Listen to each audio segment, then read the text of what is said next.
ó ti wọnú oṣù tuntun ẹ̀yin 1001 ni mò ń bá sọ̀rọ̀ lọ́wọ́ ọkùnrin tàbí obìnrin ọmọdé tàbí àgbà ẹ̀yin abiyamọ tòótọ́ ẹ gbọ́ àdúrà yìí gbogbo ẹ̀dá alààyè ẹ̀yin tẹ́ bá ti rí typing àmì ṣe tí ẹ sì rí sí ẹ̀ ọ̀rọ̀ àṣẹ àkọ́kọ́ rèé o ohun tí àwọn dókítà ń lò rèé àwọn nọ́ọ̀sì ń lò rèé o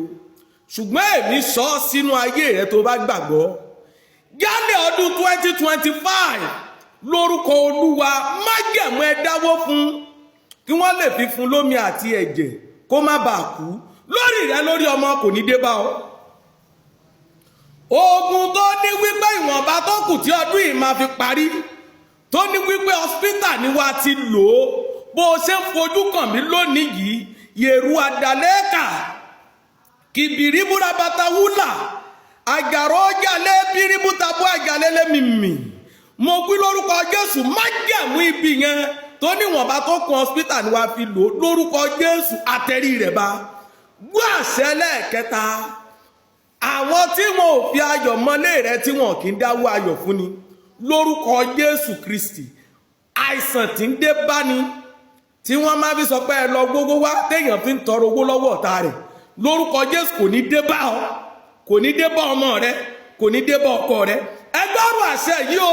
gbogbo ẹ̀yin tẹ́ ẹ rí sí ẹ̀ lórúkọ Jésù owó tó yẹ kó o fi gbóhùn rere ṣe o ò ní ná sí hospital. ọ̀rọ̀ yìí di àṣẹ gẹ́gẹ́ bí májẹ̀mú mo lu àṣẹ násìrì àní gbogbo ẹ̀yin tẹ́ ẹ rí àmì ṣe èrìkì dábò abúrabata ọlọ́mìṣẹ́dáàmì tẹ̀sí bá mi rí fídíò yìí sí ẹ̀ ẹ̀yin 1001 àkọ́kọ́ ẹ gbóhùn olúwa lẹ́nu mi lórúkọ Jésù Kristi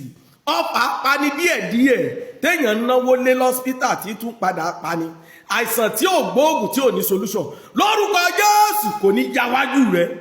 ẹ gbóhùn olúwa lẹ́nu mi ọ̀rọ̀ yìí di àṣẹ gẹ́gẹ́ bí wòlíì mo sọ ọ́ sí ayé rẹ o lórúkọ Jésù owó téèyàn máa ń fẹkún ná tí àwọn kan sì máa ń fẹ̀rín gbà á lórúkọ Jésù kò ní yálé rẹ ìbànújẹ́ ò ní kán gùsọ́ dẹ̀dẹ̀ rẹ Jésù olúwa wa àmín. Happy New Month sí ẹ̀rẹ̀.